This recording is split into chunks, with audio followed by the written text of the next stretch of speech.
charge. You are out. Yes, my lord. At once. For the king. Wake up to reality. Nothing ever goes as planned as this world. Thunder! Thunder! Thundercats! Bienvenue sur KBSF. Hello, everyone. Tonight, this is Shaun Feeney for KBSF. Tonight, we have a special guest with us, Karl. Hey, Karl, Yes, what do you yes. think? What do you think, Karl? What do you think? Actually, we're really proud to having him with us tonight because he's going to be talking of the latest comic book, That's right. Yeah. which is Precious Metal. That's Precious right. Metal. Yeah, yeah. We've talked about his previous work before Yeah, with Little Bird that That's right. we It's, spoke before. Now we get to actually talk in person with Darcy Van Yes. Poelgeest. Yeah. I And hope I said that properly. That's great. Yeah, Yeah, all right, you, all right. you got it. Oh, nice. So yeah, this is, I think, our first official interview with someone during the podcast that's not one of our friends. I think, Karl, I believe. Pretty much, Yeah, yes. pretty much, yes. We're doing this in honor of our 100th episode as well, and we're like greatly appreciate that you're here with us this evening. There, even though for us it's almost 10 o'clock. You it's a little bit earlier than that. Yeah, it's about 6:30 here. Yeah, so it's a honor to be here, and especially on your 100th episode. Congratulations to you guys. Yeah, thanks. It's Thank you. beautiful.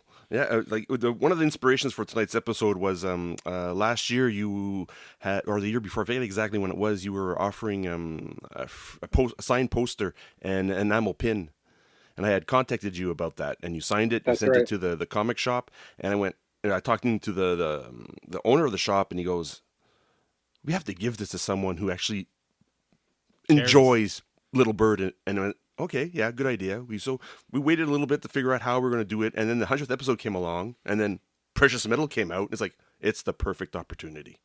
This is the time. This is the time. We had no choice. So later on in this interview, we'll be doing a draw, and you'll be choosing the winner. Basically, you're the one who Pick the number. Yeah, you'll do the lucky draw and choose the lucky name. I'll pick the number, and then do you have like We have a list of names, and you choose a number, and then that's top the winner. hat or something that you're going to reach in and Well, yes, it's a virtual top hat. Yeah. virtual top hat. Okay, cool. That's great. And the funny thing about that is that people that they've earned like tickets in the raffle Yeah. by By listening to our podcast, because we interact a lot on social media, and Yes. we've noticed there's a difference between the people who listen to the podcast and the people who follow us on social media.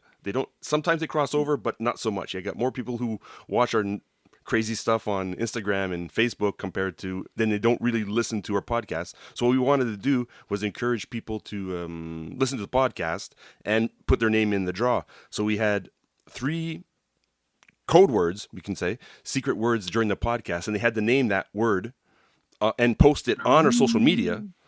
Okay. And then if you really wanted to win, you had to buy the collection of Little Bird. Oh wow. Yeah, Nice. and send us a picture of it. send us a picture proof that you actually bought it. Yeah, Yes. yeah, and actually it worked. It actually worked.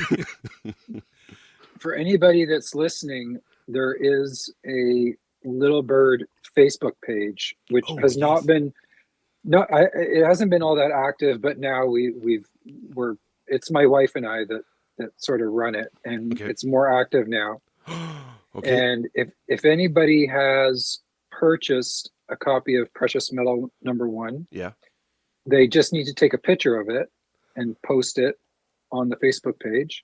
Okay. And they can win. Let me see and this is quite rare. The Tradmore. Oh no, the Tradmore. Oh no. Oh no.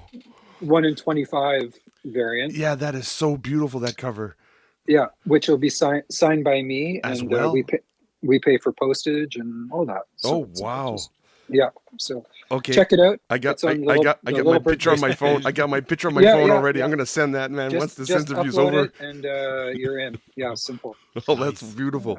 Oh, that's wonderful. Because the comic shop here in Quebec City, just a little clin d'oeil, a little wink towards them. where I get all my comics from. It's called Librairie Première Issue, and it's a small little shop, like in French Canada. I mean, a comic shop that exclusively sells English comic books. It's not the biggest business, so having a 1 in 25 variant is very hard to get for them, especially the 1 I in bet. 10. Yeah. And 1 in 5 is not a problem. Getting 1 in 10, 1 in 25, the 100 is next to impossible. Yeah. That's a lot Well, of money. okay. Yeah. Yeah. So that's beautiful. No, that is. It is. And we didn't want to do a lot of variant covers, so we just did one per issue. Because I just feel like some series, it's overwhelming. So we just thought, no, you know what? We'll just do one really special one for each issue. Yeah. The next one is Peach Momoko. Yes, I saw that go by. Yes. Yeah, and then Daniel Warren Johnson. Oh, really? Daniel Warren Johnson is he doing number 3? He's doing number 3. Oh, really? Number 4 is James Heron. Oh, wow. Okay.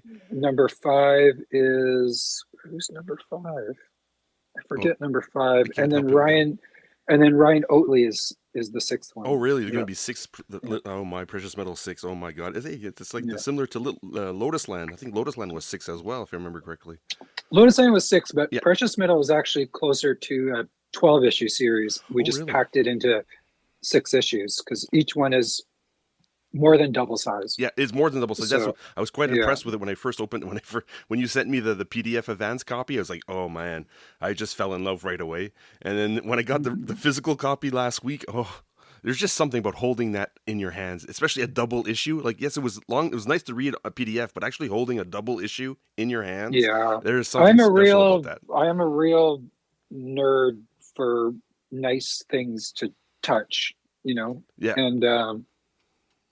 And so we wanted heavy issues and a nice cardstock cover and so I'm happy with the way it came out. At KBSF, we have a motto, which is it's not hoarding if your stuff is cool. Yeah, exactly. And as you can see behind me, Cal has this is just part of his DVD collection, Blu-ray DVD collection. Yeah, it just increases from there.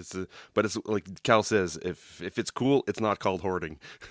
Yeah, exactly. I like that. I'm gonna steal that. I like that a lot. I'm gonna tell my wife that. Oh, that's good. Yeah, I got rid of a lot of my DVDs a while ago, but I really love like the Criterion edition. Oh yes. Ones. I don't know if you're familiar with Criterion, but not so much. They put out really nice Blu-rays and stuff, and they quite often will come with books inside, like biographies inside. Like it's kind of high end. It's a little more expensive, but you pay for, and they'll quite often go through each film. They're more like it's classic films, and they retouch it for the old ones because I really like old black and white films.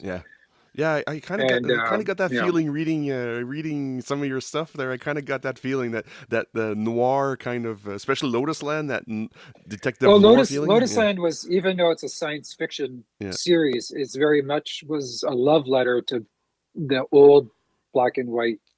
Not just black and white, because Chinatown is a big influence on that too, but yeah, old noir films. Yeah, old noir films. I mean, it jumped right off the page, like right with the first couple pages, like, oh, what am I getting into now? It's like, okay, this is like often on our podcast, I always refer to comic books as drugs. That's my drug. I go to my comic shop. It's not my comic shop. It's my drug dealer. It's simple as that. Yeah, and you know what? It's like if you're gonna choose, you might as well go with that, right? Yeah, exactly. Yeah. It's a lot easier on the heart. Exactly. So yes, I had a few questions about precious metal and the whole Little Bird universe. You were it's a co-creation, right, between you and the artist.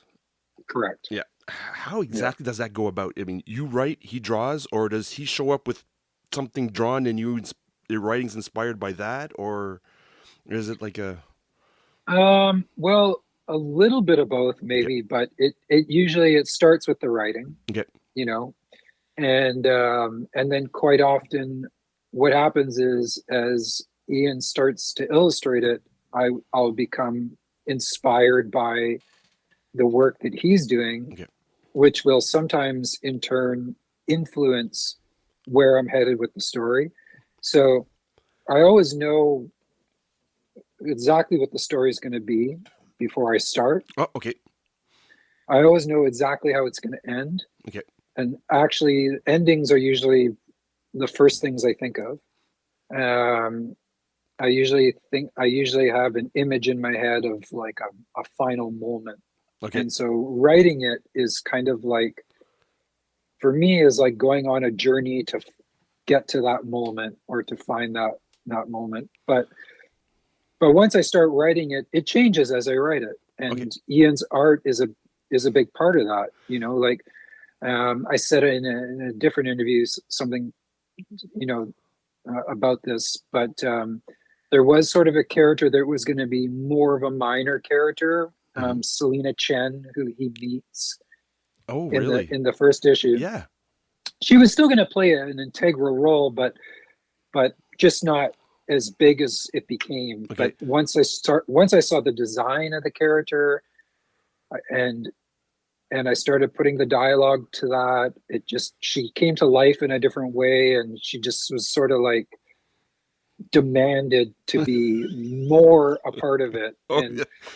Command presence kind of thing, right? and I don't want to make her angry with me, so and you'll find out why. So Oh, yeah. okay. I can't wait for that. I mean, so I just say, okay, you're in charge. And, yeah. that's very interesting that it just maybe at first was a side character who comes in just like the inspiration of seeing the visual of her, and you go, okay, no, she needs to hold more place in the story just because of the presence she has on page. That's Yeah, very and it's also that once you get into the writing, you know, first issues are.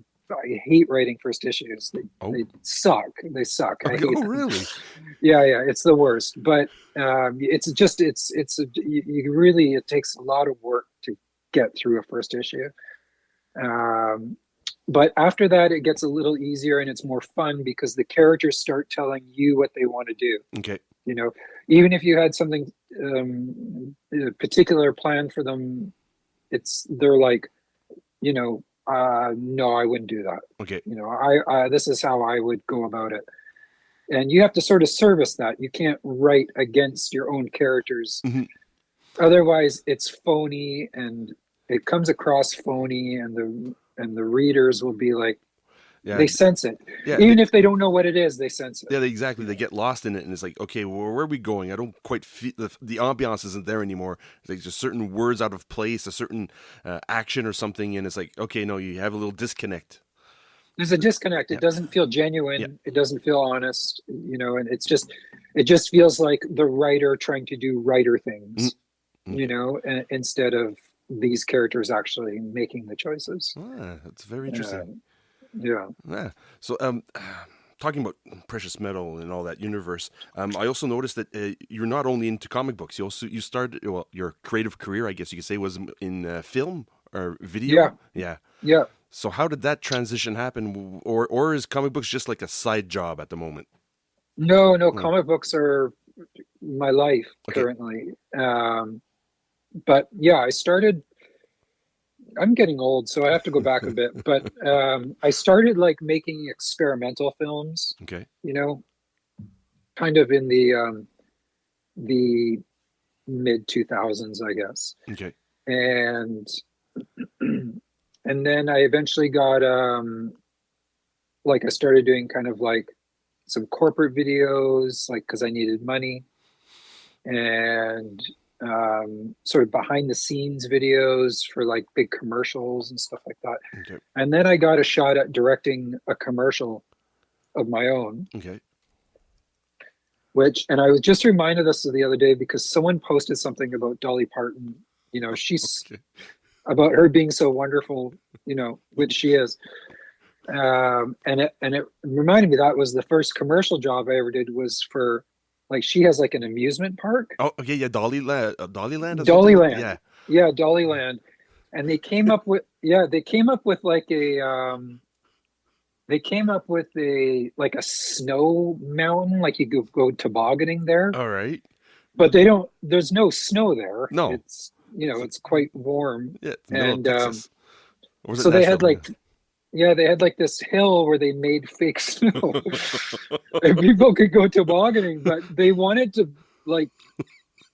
shoot it in Canada with like real snow, Oh, and so oh no, that's like false yeah, advertising. I know, right? Well, it was funny because they came, and so we took them. This was my first directing job, so I was all nervous, and we took them to like this beautiful scenic mountain, you know, where we're going to shoot everything, and they're like, "Oh yeah, no, we can't see the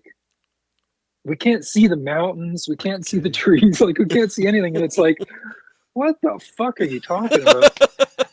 And so it's like we're shooting this thing, and all I can show is actually white behind them, because then it could possibly be like a fake mountain. You know? Oh, really? Because you can't. And real snow doesn't show up like with lights on camera. It's a big challenge. Filming on the water. Like Steven Spielberg always said that filming on the water was the worst thing he ever thought of doing. Yeah, it's like that even is more complicated. But the white, it tends to just blow out. You know, it's so bright. But anyways, we did our best. It was so funny. But I honestly thought it would be. I thought it would be my last job, my first and last job, because the Coca-Cola polar bear. Yeah. Yes. Mm-hmm. Yeah. I think they were a sponsor or something, so the Coca-Cola polar bear had to be in it. Oh, really? And it started coming down the mountain and on this inner tube, but I guess the person in the costume couldn't really see where they were going or whatever. Oh no! And no. I hadn't planned the shot very well, because I put the camera right in middle of the slope, because I thought, oh, it will look so cool if the polar bear is just coming right towards us. Yeah. But of course, it's like the polar bear is coming right towards us. You know, exactly. It works fine in your mind. It's perfect. It worked great in my mind. If it was a comic, it would have been brilliant. But like if you live in Texas, having a polar bear charging you might be something cool. But we're Canadians. That's not a good idea. We don't want that's polar not bears. a good idea. But it's just the Coca-Cola. Coca-Cola bear, yeah. It hit the camera, and the person went flying off down the side of a hill, and it was just. It's pretty much the synopsis of Cocaine Bear. So. Yeah, I was making Cocaine Bear before Cocaine Bear. Exactly, Cocaine Bear. That's awesome. That's a nice segue, Cal. That's nice. Yeah, but Shaun, do you have another question for Mr. Van Poelgeest? I got a ton of questions. I know you do. That's why I'm charging. So, but to answer your question though, I because that was a long tangent, but that's okay. Then I got into directing commercials, and I was making films, mostly short films that were doing quite well at festivals and stuff like that. But meantime, I was writing Little Bird on the side. Oh, really? And when Little Bird came out, it was just like my private little for me thing. You know, I didn't know what to expect of it. Yeah. And then when it came out, it came out right at a perfect time that I didn't want to do commercials anymore. Okay. I wanted to focus more on writing, and it kind of hit. And so you won an Eisner. Yeah, we won an Eisner. So there were more opportunities to do comics, and I've always, comics have always been a huge part of my life. So I just went for it. Oh, nice. Yeah. So that swings way into my next question. Is like comics. Like you're as a consumer of comics, is it something that you've always been into, or is it something that grew with time? Like me, for instance, for me, like since the age of 6 years old, I've been just like nonstop. I saw my first G.I. Joe out in a corner store, and I went, "What is this?" You really want to go with this because you stole the comic book I was supposed to buy. That's the thing. Yeah, I did. Cal and I were different age. Like we officially met as friends when I was around 16. He was 18, more or less. Right. But back in the day, we used to go to one issue of G.I. Joe, and you stole it from me. I didn't steal it. I was 6 years old. I went to the corner store that he went to, a different town. We didn't live in the same town. I just went there and said, I'll pick up that G.I. Joe. In my town, in my corner? Yeah, exactly. It was literally the counter store right beside his house. And so I picked up the G.I. Joe that he wanted. I stole it. Yep. So, sorry, that was my but this is going to blow your mind. So okay. I'm pretty sure, and I just wrote about this in my newsletter. Oh. I'm pretty sure that G.I. Joe was my first comic. Oh, really? Yeah. Oh, that's awesome. and it wouldn't have been number one. It would have been later in the series. I'm pretty sure it was a Mike Zeck cover, so it would have been like maybe when did he start? Maybe in the 40s? Late 30s, 40s, something like that. Something like that. Yeah. It was after. Oh my God, there's so many people that worked on that. The G.I. Joe back in the days. My God, like John Cade, who did Ren and Stimpy, he did a couple covers as well for G.I. Joe. Yeah, there's so many. But I'm pretty sure that was one of my first ones, because I was really into the toys, and so I think that like getting the comic was like, oh, I love G.I. Joe, maybe I'll get the comic. Yeah. But but that was it. Like once I had read one, it was over for me, you know, and then that kind of exploded into just, I bought X-Men and stuff like that, but I was a big DC kid. All right. I was all about DC, you know, and I read all of it. All of it, really? All of it. Blue Beetle, Booster Gold, Captain Atom. Oh, really? Nice. Like, you know, Plastic Man, The Atom. Like anything DC put out, I was huge consumer, reading all of it. Yeah. Well, DC, well, me, I kind of like switched back and forth a little bit. For a while, myself, it was Swamp Thing. Alan Moore's run on Swamp Thing for some reason just blew my mind. Oh yeah. I mean, I was young. I was like 8 years old, 10 years old, whatever. And it's like, what am I reading? Why am I reading this? I'm not supposed to read this kind of thing. No. Yeah, I discovered that. I mean, that I own that entire series now. I own the entire run of Swamp Thing. Really? All the issues. Yeah. Wow. And I discovered that a bit later, but I would say the real sort of like the defining moment for me where it became more than just reading comics was I picked up and read Animal Man, Grant Morrison's the first series. And that changed everything for me. You know, really? Like I was so in love with that series, and every time I got a new issue, it went up on the wall above my bed. Oh wow! And I would just look at those Bullen covers, you know, laying in bed, and I just started like really dreaming about telling stories, and that I knew that was going to mean something in my life. Well, and it's beautiful. It's beautiful what happened, because you were in a phase where you wanted to transition to something else, and then you come out swinging for the fences. You come out with Little Bird, and then boom, Eisner Award. And honestly, when it first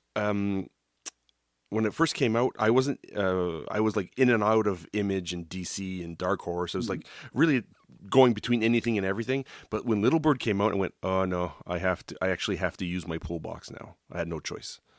I was done. I missed the first printing of the first issue, and I went, "No, I am done. This is horrible." Not missing anymore. I was done. I was like, I am not walking into the store saying, "Oh, this is good." It's like, no, that's done. Those days are over. I couldn't. Yeah. The fear of missing out. I actually had it for the first episode, not the first episode, but the first issue. I really had it. It's like, I need first printing of this. I don't have a choice. It was that's so cool. I know it was surreal. It was inviscerating. It was. I was completely blown away with what I was reading and what was I looking at, and just the intro on the first page, how it was written on. Oh man, I'm horrible with pronunciation there. How you dedicated it to I forget what indigenous. Yeah, it's yeah. Yeah, and it's escaping me now too, which is shameful. But I'm never good at remembering something when someone asks me to. Yeah, sorry. No, that's okay. Yeah, the central character is indigenous, and it's the Musqueam people, because I wrote it. I wrote most of it in my office downtown Vancouver, and Vancouver is the unceded territory of the Musqueam people. So I just felt like I put that in there, and yeah, and it really hit a note with me. It's like, I was like, boom! It's like, all right, all right, where are you taking me? It's like, where I have no idea where I was going. It's just like, I just followed. It's like, bring me to where you want me to go. It's like, I had blinders on. It's like, this is it. I'm jumping into this world 100%. I'm 100% involved in it. Let's go. Bring me to the end. It was, yeah, I had goosebumps first reading it. It was beautiful. Well, Ian's art is so engrossing too. You know, it really you just want to know. I think we really understand each other as storytellers, and like, he creates worlds that are just so entertaining. Yeah, exactly. Actually comes up to my next question, which is awesome.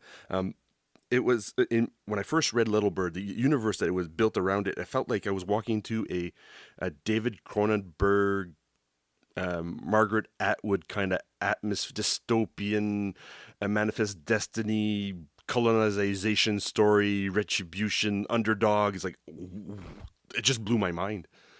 It just blew my mind. It's like, okay, this is like anything and everything that I ever enjoy in pulp culture is right here. Yeah, I think that there's a lot going on there. Yes. And same with Precious Metal, and it's really just all the things that occupy my mind. You know, I find a way to get them in there. and you did it well. You did it well. It was, and well, talking about Precious Metal.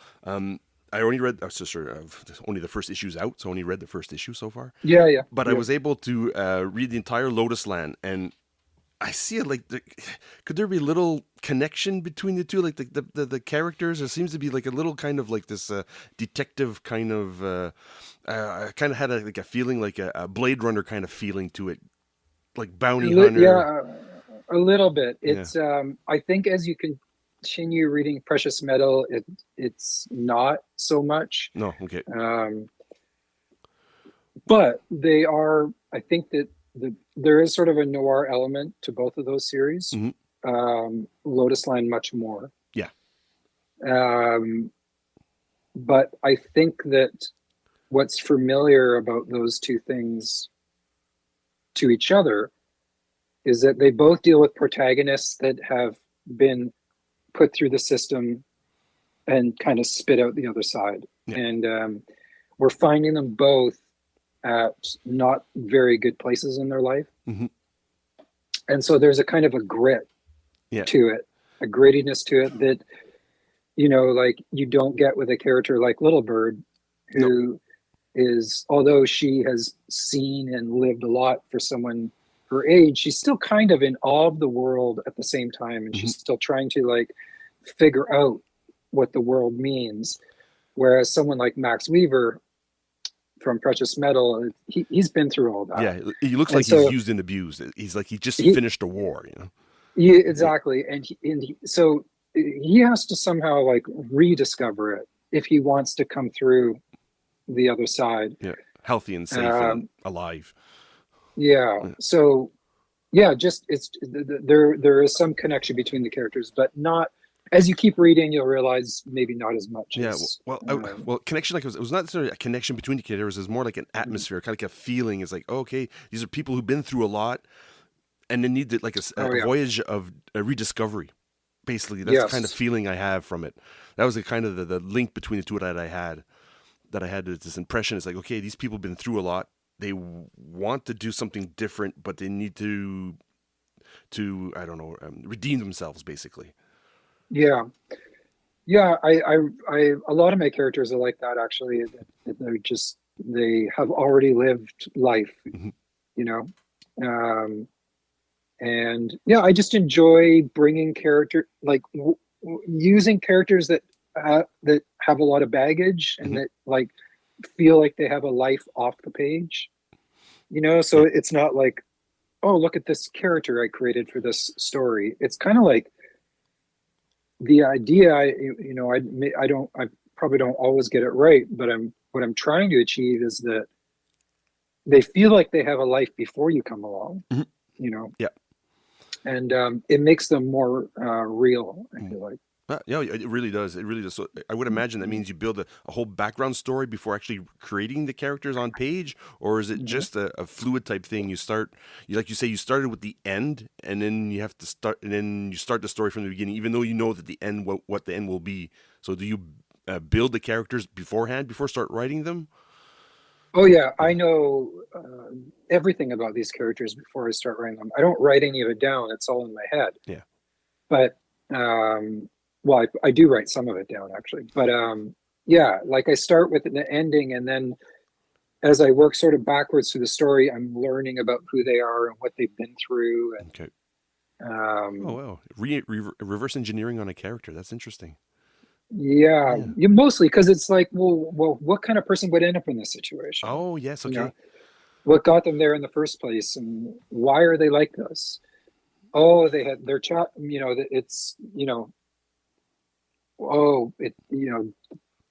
their mother left them when they were young, or what? It's like you start to understand where their trauma comes from, and then you can sort of get to know them that way, Well, that's very interesting. That's very interesting. I also noticed in I'm looking forward to reading that, because being I work for social welfare for over here, and I work with child with traumas, and I really like when the characters are profound and everything like that, and you can go deep forward in them. So you're really giving me. I was already planning on reading your book during my vacations, but you just sold me like 10,000 copies right now. Well, I think pretty much everything I've written, there is an element of like childhood trauma in there. Yeah, there is. And we don't have to go too deep into that, but I think, it's a recurring thing for me. And also memory, like I'm always trying to figure out memory, how memory works. Why are some memories important when others aren't, even if they don't feel significant? Okay.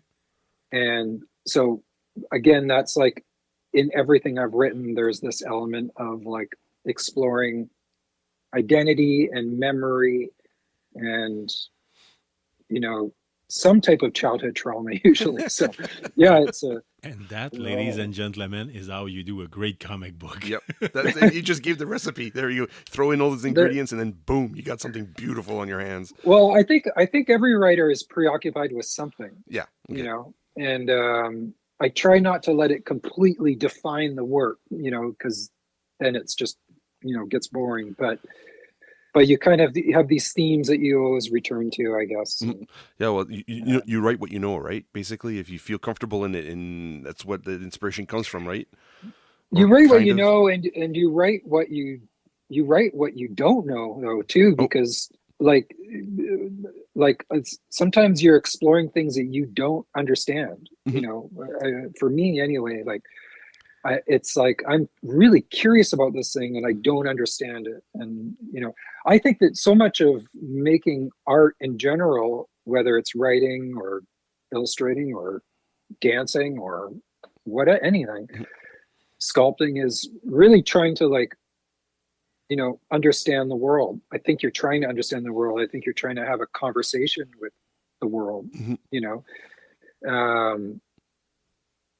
So that's okay. Yeah, it makes sense. I mean, it's a way to a sense of understanding, basically a way to figure out something that you don't know, and you to express it in, like you say, visually or through written word or something. It's like, I'm not sure what this is, but if I express it in a certain way, I might have an answer to what I'm looking for.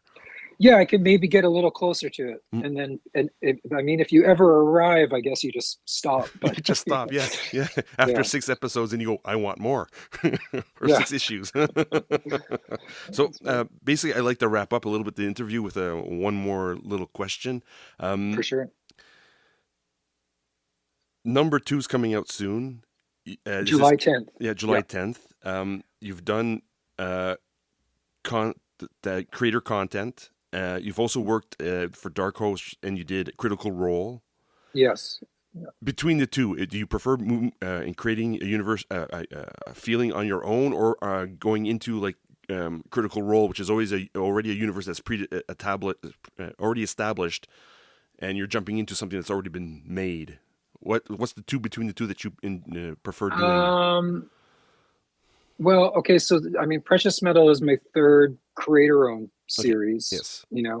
And then I did the one series for Critical Role. So I'm going to assume that my preference is to creating my own worlds, but I don't really have enough experience on the other side of it to say, because I really enjoyed that too. Mm-hmm. It's a lot less work. It's a lot easier. Okay.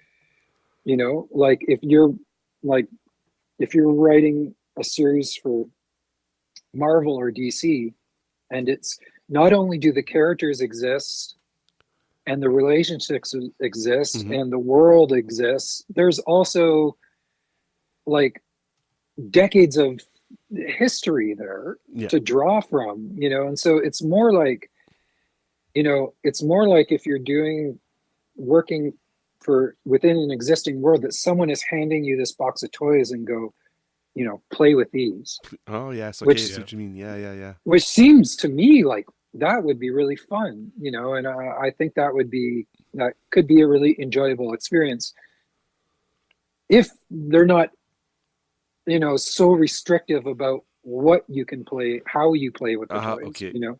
That could be a nightmare. But when you sit down and do a creator-owned project, you have nothing. Yeah. Nothing. You're starting every character from scratch, the world from scratch. What does it look like? Why does it look like that? It's fucking exhausting. It really is. Well, like, I love it, but it just about kills me every time. It's a nice exhaustion because you get to make the thing like you want it to be. See, it's not you're not controlled by outside influences. You do what you want to do. Yeah, and I love that, and because I very much like control, and so I do like that. But I'd also like to try the other thing more, because maybe there's more to that. I don't know. Honestly, that's where I was going with my last question. Was like, what is the future? What does the future hold for Darcy Van Poelgeest? Do I have to wait another 10 years for another? Not 10 years, for 4 years for another Little Bird universe thing, or do I get a nice little taste of, I don't know, maybe another franchise that you want to jump into? Yeah, well, we don't have anything immediate planned for the Little Bird universe, mm-hmm. but I have always intended for there to be 3 books. Little Bird Book 1, Precious Metal, and Little Bird Book 2. Oh, wow. So there's one that I have planned that we have not started on. Mm-hmm. But Ian and I are working on a new book together, and it's its own story. It's a little bit shorter. Okay. It takes place outside the Little Bird universe. And then I've got a couple of other things kind of simmering that are also completely creator owned. Oh. So nothing else planned in an existing franchise at this point. Oh, okay. Well, that's good. So that means there's a lot for me to dream about and look forward to. Yeah.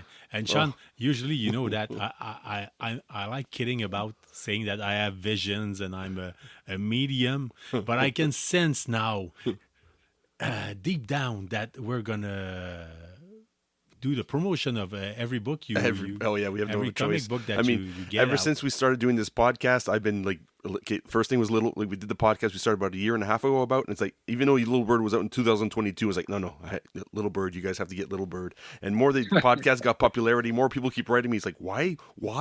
It's like, just go look at it, just read it. You'll see, hold it in your hands, you will see. Oh yeah. I think I'm your number one fan.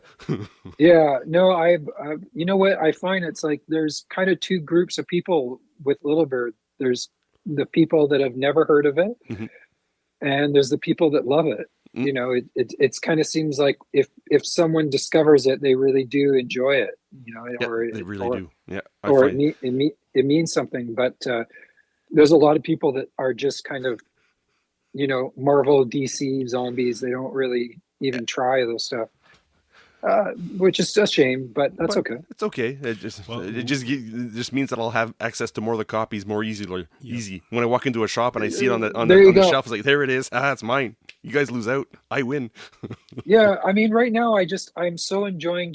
I've got so many stories I want to tell. Yes. And I'm just, and it is going to be more consistent now. Okay. In terms of me having stuff coming out. But I don't ever want to take on too much. There's a lot of writers that do a lot of books, and I'm probably never going to be one of those. It's just not how I work. But much to my bank account's chagrin, it just means I have to stay poor. But that's, well, if you want to stay poor, you just have to do some podcasting. You're gonna stay poor forever. Exactly. Yeah. Well, don't worry. I'll do my part to give you as much money as I can. Because no. Because I'm passionate about, like, people keep saying sometimes my certain other podcasts in Quebec, they refer to me as like an expert in comic books. I'm not an expert. I'm just passionate. When I like something, when I enjoy something, I throw it out in the universe and see where it lands. That's so cool. And so far, people really enjoy. I love that, and I'm so appreciative that you guys are doing what you're doing, and that we can love this medium together. It's beautiful. It's a lot of fun. It's a lot of fun, and I feel sorry. I honestly feel sorry for people that miss out. You're not alone. Sometimes, yeah. No worries. Like, I have friends of mine that like have no idea what comic books are, and as I talk about it, it's like, what are comic books? What is that? It's the ninth art. Yeah, you're people that listen to you in the podcast. They never open a book. Never, not once. But they just like the way you talk about it. Yeah. They say that's so interesting. Yeah, it's infectious. It's like once you're passionate about something, it's like it's as you know, it's like you would transition from one career to another to write comic books, and then it all started with G.I. Joe. That's the best part of it all. But there's three of us right now on this call right now that we all were inspired by G.I. Joe. Larry Hama and his freaking stories. Oh no! Oh, he was so good at building the drama between characters and stuff like that. I just loved it. Yeah. Sort of like. Claremont did that with X-Men. Exactly. You don't have to sold it to us. I have a Arashikage tattoo on my arm, so he's a huge Snake Eyes fan. I mean, for his birthday last year, I bought him a Snake Eyes. G.I. Joe 21, the silent interlude. Oh, the silent issue. Yeah. Oh man, I love that. Yeah, that was beautiful. So good. Well, we're looking forward to having this conversation another time. But you have to tell us if we want to buy a Precious Metal or Little Bird. Do we go to our local comic book shop, or do you have a website that we can make promotion for it? No. Please go and support your local comic shop. Oh yes, absolutely. That's what I like to hear. Oh yeah. But there's certain things on your website though, like the enamel pin. It's worth it. Yes, I'm going to be. If that is still up there and you want one, go for it, because I'm going to be taking my store down. Oh, really? Off my website. Okay. So if anybody wants anything personalized off my store, it's now or never. It's kind of now or never. Yeah, I'm going to be taking that part down soon. Oh, okay, that's beautiful. That's good to know. It's just a time management thing. So I'm happy to do it if anyone wants to put it in order, but I can't keep up with that. All right. Well, that's beautiful. Well, Darcy, it's been beautiful. We have another job to do, because we did all in this English, but now we have to translate for our French fans. Oh wow! Oh nice. Okay. And still, we hope that we are gonna see you one day at Quebec City Comic Con. Yeah, or even Montreal Comic Con. Yes. We do both. Send me an email. I'll be there. Oh, nice. Whoever puts it together, just send me an email and let's do it. Nice. Don't worry, we'll start pushing. Yes. Okay. Well, I'll leave it in your hands. So are we going to draw the winner? Yes, right. Yes, now it's time for the winner. All right. Yeah, that's the last thing we're going to do. Like my friend Karl says, a chance. Luckily you're there, because we would have skipped right by. We're just too damn excited. Actually, you're going to have to pick a number between 1 and 14. 1 and 14. So? Yeah. 1 and 14. 1 and 14. Okay, I'm going to pick. I'm just gonna. Let's see. 1 and 14. Yeah. I'm gonna pick 5. 5. Yeah. Shaun, Yeah. who is number 5? That's Karl Duchamp. Karl Duchamp. Yeah. Okay, He's nice. one of the listeners who I convinced to go buy Little Bird. Yes, yes. Perfect. Yep. So Perfect. he gets the signed poster. That's gonna be hanged up in his wall for sure. Yeah. Awesome. Oh, that's great. I'm so glad that worked out, and it goes to someone who likes it. Yeah, it was a beautiful promotion. It was beautiful. I was like, I had no choice. I had to jump in. Mr. Van Poelgeest, we cannot be remerciement. We can't thank you enough. Thank you enough for your generosity tonight, for being with us. Yeah, patient as well. Patient as well. And speaking about comic book is a thing that we really like, especially with you, when we're looking forward to reading all your stuff. Yeah. And meeting you in person. Meeting you in person would be awesome too. Comic-Con would be really a great. That would be wonderful. Honestly, I would love that. Yeah. Well, thanks again, and have a good evening. Thank you, guys. Take care. Take care. Okay. Bye. Bye.